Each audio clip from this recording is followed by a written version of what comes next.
नमस्कार, मी गौरी आणि हे आहे आपलं मराठी यूट्यूब चॅनल अमेरिकेचा। आज माझा माईकच सापडत नाहीये, त्यामुळे तुम्हाला बॅकग्राऊंड नॉईज येऊ शकतात। आधीच सॉरी म्हणते। इकडे बघा आमच्या छोटूचं काय चाललंय। तर आज खूप दिवसांनी पिकनिकसाठी निघालोय। वातावरण गेल्या वीकेंडला जरा चांगलं होतं, पण आवीच्या मॅचेस होत्या, त्यामुळे तो आमचा वीकेंड त्या मॅचेस मध्ये गेला।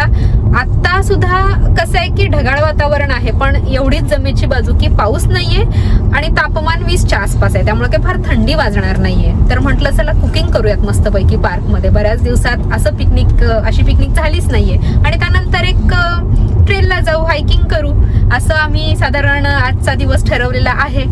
तर बघूयात आजची पिकनिक कशी काय होतीये।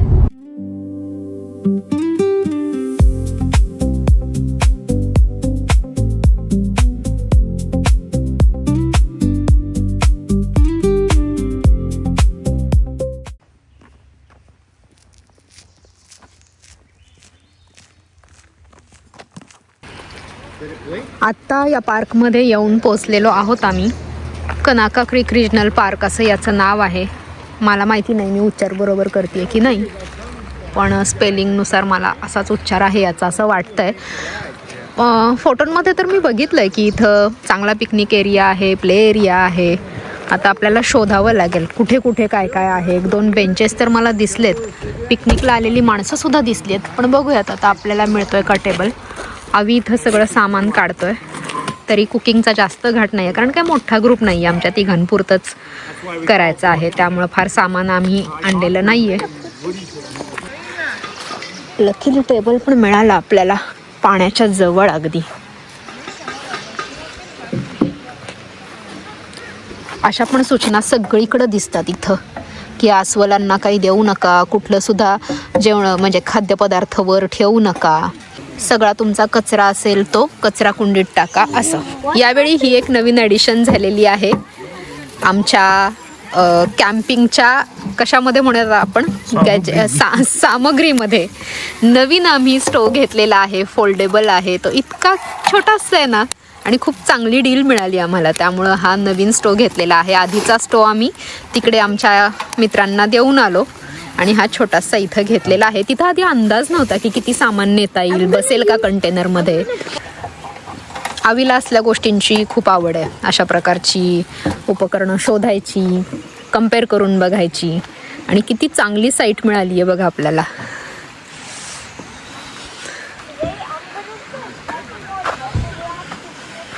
मस्त पाणी आहे इथे। जवळ जाता येईल का मला कळत नाहीये, जाऊ शकतो ॲक्च्युली, जाऊन दाखवते। कालच पाऊस झाल्यामुळं थोडं सगळीकडं ओलं ओलं वाटतंय। अस्वल वगैरे नाही ना यायचं पाणी प्यायला।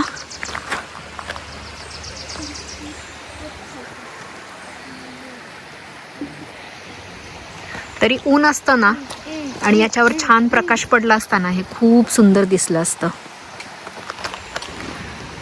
घरात असताना वाटत होतं की इतकं थंड नाहीये बाहेर, पण इथं या झाडाझुडपांमध्ये आल्यावर असं वाटतंय बापरे, जरा वाऱ्याची झुळूक आली तरी थंडी वाजतीये। बिल्व, तुझे शूज वॉटरप्रूफ नाहीयेत, मागं ये।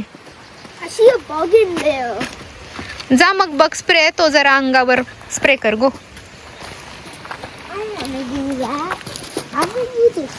स्वयंपाक आवी करणार आहे, मी निवांत आहे, जरा फिल्मिंग करते त्यामुळं।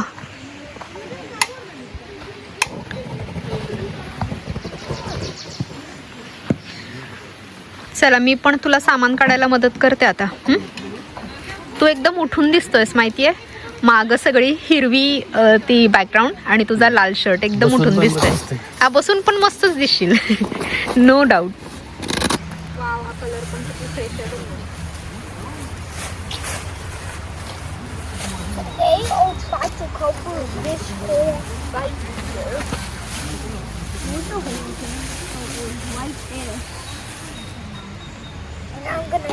मिळतात ना ते आपण एकदाच इन्व्हेस्टमेंट होईल। मागे तिकडे घेतलं तरी चालेल, इकडे पण आहे ना कचऱ्याची पिशवी मागे तुझ्या। तर आमची तयारी इथं सुरू झालेली आहे कुकिंगची। बरं तुम्हाला सांगायचंच राहिलं की आज काय करणार आहे आवी आपण? भुर्जी।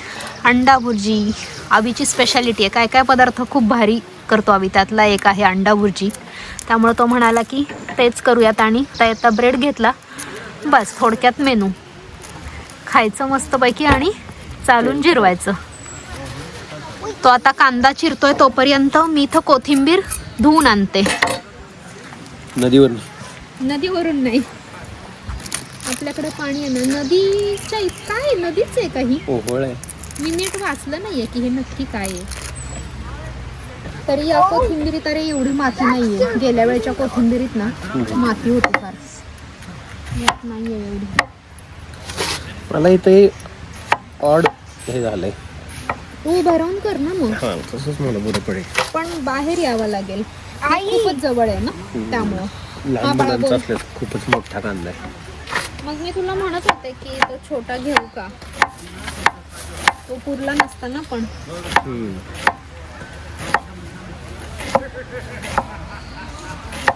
आम्ही कॅल्गरीला जाऊन आलो. तुम्ही माझा वाढदिवस बघितलाच असेल कॅल्गरीमध्ये साजरा केलेला. पण तिथं ना फिरण्या इतका वेळ नव्हता, कारण अचानक ठरलेलं ऑफिसच्या एका कामासाठी जाणं झालं होतं, ऑफिशियल कामासाठी सॉरी. तर त्यामुळं ना तो प्लॅन करता आला नाही फिरण्याचा. अगदी एकच पूर्ण दिवस आम्ही तिथे होतो हो ना.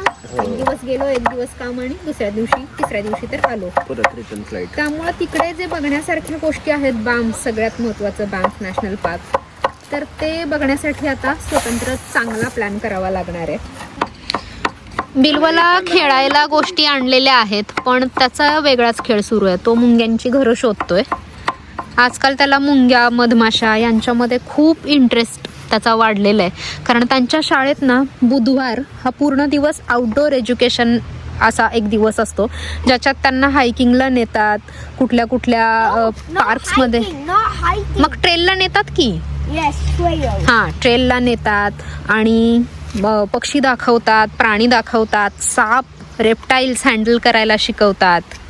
माझ्यापेक्षा आवी जास्त एक्सायटेड होता या पिकनिकसाठी, कारण त्याला कधी एकदा तो नवीन स्टोव ट्राय करतोय असं झालं होतं. त्यामुळे तो सारखा म्हणत होता स्टोव घेतल्यापासून.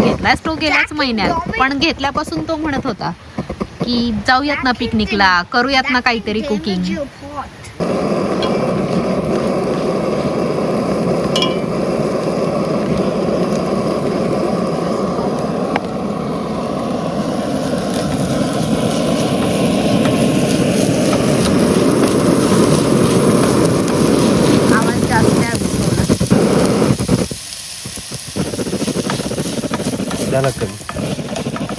फ्लेम कमी होणार ना.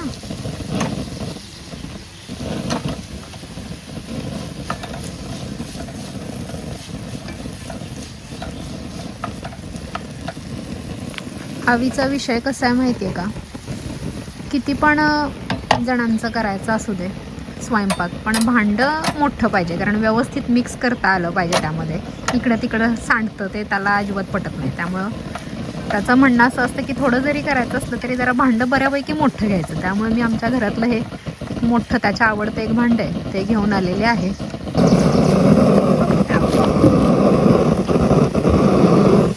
एवढा तर जुन्या स्टोवचा पण होता, म्हणजे एवढा नाही पण जुन्या स्टोवचा आवाज होता. असा नव्हता, इरिटेटिंग आहे हा आवाज. मला वाटतं बुर्जी होईपर्यंत मी हे जे आपलं सलाड आहे, काकडी, गाजर बिजर, हे सगळं स्वच्छ धुवून आणते, कट करायला घेते.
बरोबर. झाली छान.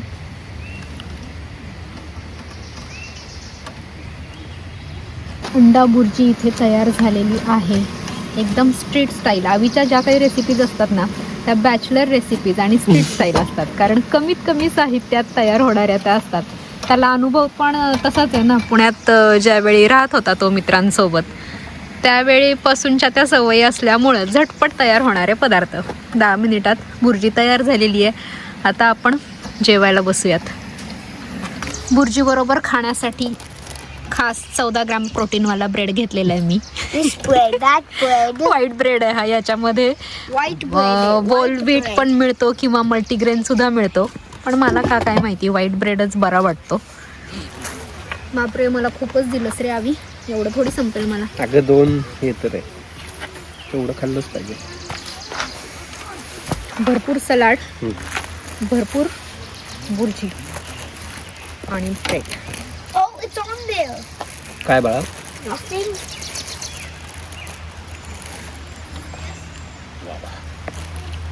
पाव पण गरम करून घ्यायला पाहिजे तुला. नाही, ते किती सॉफ्ट आहेत बघ. या ब्रेडचा Oh, it's टेक्स्चर under खूप the छान आहे. table now. Okay.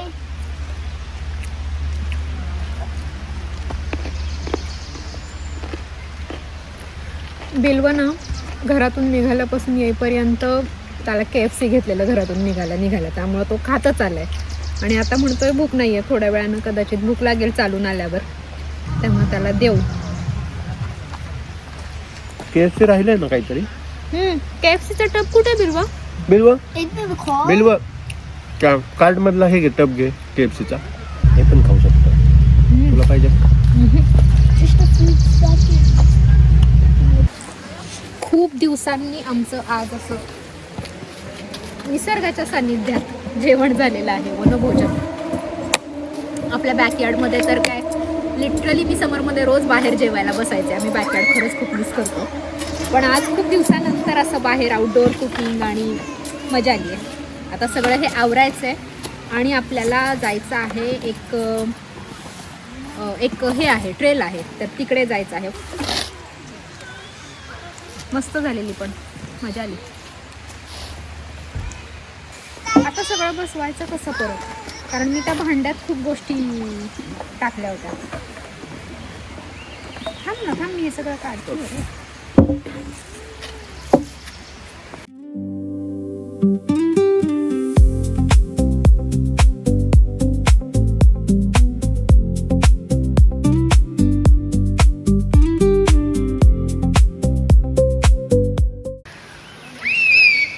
सगळा पसारा आवरून झाला. आवी आणि बिल्व आता निघालेले आहेत कचरा टाकायला.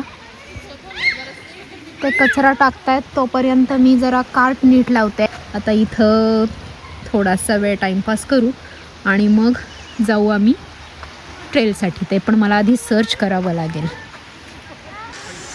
चला, आता होता तसा आपण सगळा टेबल स्वच्छ करून ठेवलेला आहे. आपला सगळा कचरा उचललेला आहे, पसारा उचललेला आहे. छान वाटलंय मला हे ठिकाण, खूप छान वाटलंय, कारण ते पाणी वाहतंय ना, त्याचा असा छान एक आवाज येतोय.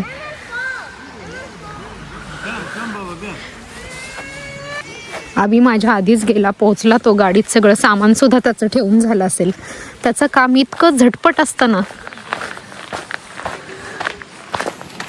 तर आवीनं बघून ठेवलेला आहे ट्रेल आणि तो इथूनच आहे, त्यामुळं आपल्याला काही कार घेऊन इकडून दुसरीकडे दुसऱ्या पार्किंगमध्ये जावं लागणार नाहीये. एकदा तरी सुद्धा आम्ही या बोर्डवर चेक करतो. कॅनॉन ट्रेल असं कुठेतरी लावलं असेल की इकडे बोर्ड, बघूयात आपण. रस्त्याच्या पलीकडून. मग मी तुला तेच म्हणत होते, मग पार्किंग आपल्याला तिकडे करावं लागेल. ठीक आहे, चला. चल रे बा. आपण त्या पार्किंग मधून आता बाहेर रस्ता क्रॉस करून आलो. इथं तर दिसतंय एक क्रिक ट्रेलचा बाण, पण आपल्याला जायचं आहे कॅनॉन ट्रेलला. बघूयात, चालत जाऊया, जिथपर्यंत जाईल तिथपर्यंत जाईल. इथं इमर्जन्सी ॲक्सेस म्हटलंय, पण जायला वाट तर त्यांनी ठेवलेली दिसतीये. आवी जरा आता नकाशा बघतोय. हाच आहे का तो पण? क्लिफ फॉल्स ना, 1 किलोमीटर, म्हणजे 1 किलोमीटर चालायचंय थोडक्यात. चला, 1 किलोमीटर चालूयात आता. कसा आवाज येतोय ना छान वाहत्या पाण्याचा.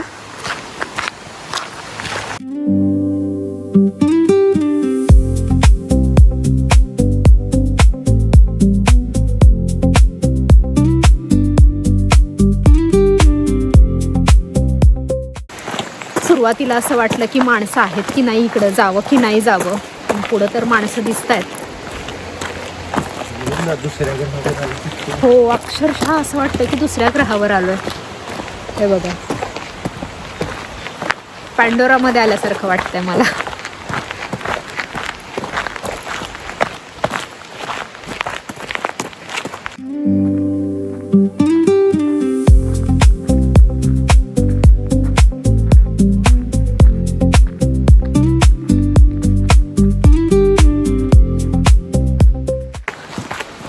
किती छान आहे. खूप सुंदर आहे.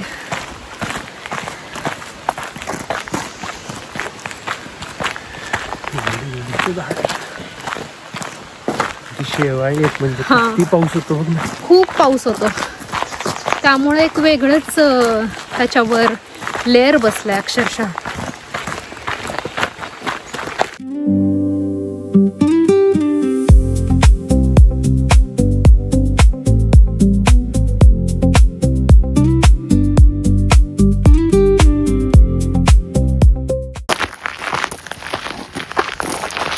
नवीन शूज घातलेले आहेत मी आजच घडी मोडलेली असं म्हणू शकतो. खूप कम्फर्टेबल आहे. हॉल अजून अर्धा किलोमीटर पुढे. आणि हे काय इथं काय? हॅचरी. ठीक आहे, चला. किती सुंदर पायऱ्या केल्या तिथे खाली जायला. सही.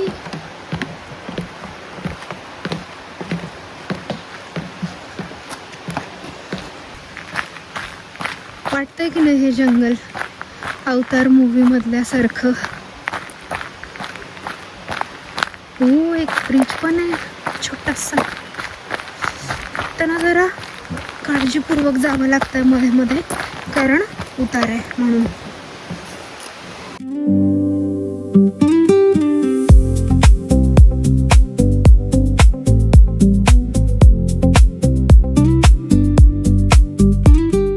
मगाशी बिलबला तिथं जायचं होतं, आपण जाताना तिथं जाऊयात. ओके, आता चालत पलीकडे जाऊया. खूप भारी असं वाटतं. हे काल बांधलंय, काल. इतकं नवीन दिसतंय हे सगळं. सस्पेन्शन ब्रिज आहे. हा,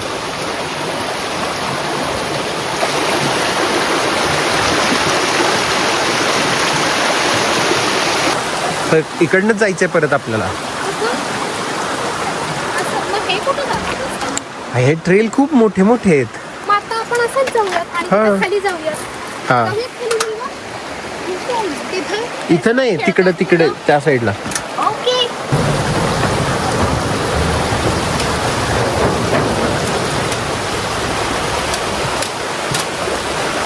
पुन्हा या सुंदर पायऱ्या चढायच्यात आपल्याला.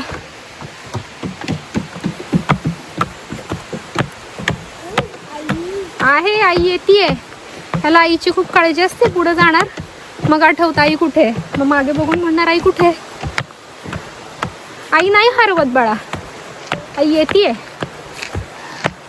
बरेच जण कमेंट्समध्ये विचारत असतात की तुम्ही असं हायकिंगला वगैरे जाता, इतकं जंगल असतं, तर तुम्हाला जंगली प्राण्यांची भीती वाटत नाही का, कॅम्पिंग करताना भीती वाटत नाही का?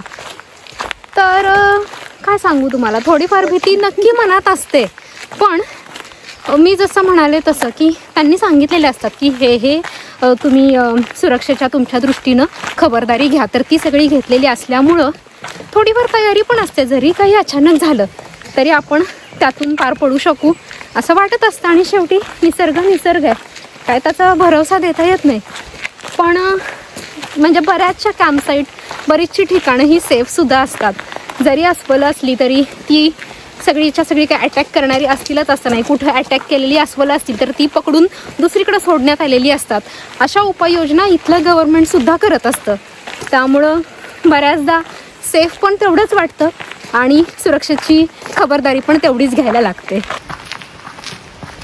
आता अजून थोडाच रस्ता राहिलेला आहे, मग बिलवाला जिथं जायचं होतं पाण्याच्या जवळ तिथं आपल्याला जाता येणार आहे.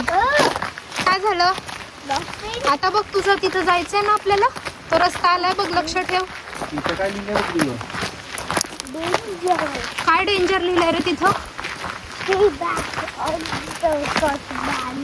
हां, हे सगळं ना सूचना अशा ज्या दिलेल्या असतात तर त्या पाळाव्या लागतात, मग आपण सुरक्षित राहू शकतो. नियम पाळण्यासाठी असतात, एवढं मी नेहमी म्हणते. नियम कधीच मोडण्यासाठी नसतात.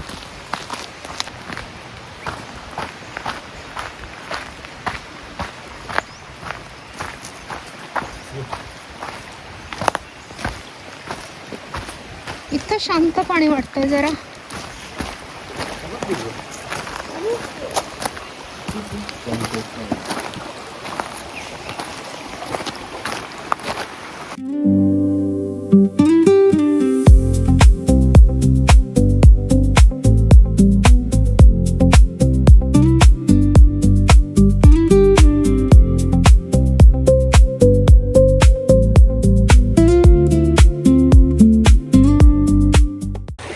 इतकं नितळ पाणी आहे ना इथं, इतकं नितळ की सगळं खालचे जे खडक आहेत ना ते एवढे स्पष्ट दिसत आहेत.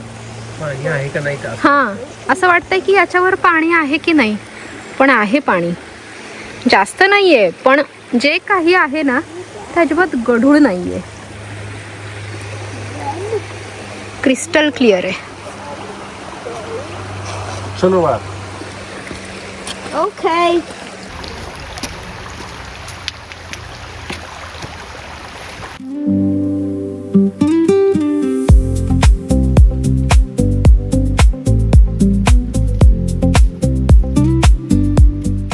इतकं शांत वाटलंय ना तिथं, असं वाटत होतं घरी जाऊच नाही, इथंच बसून राहावं.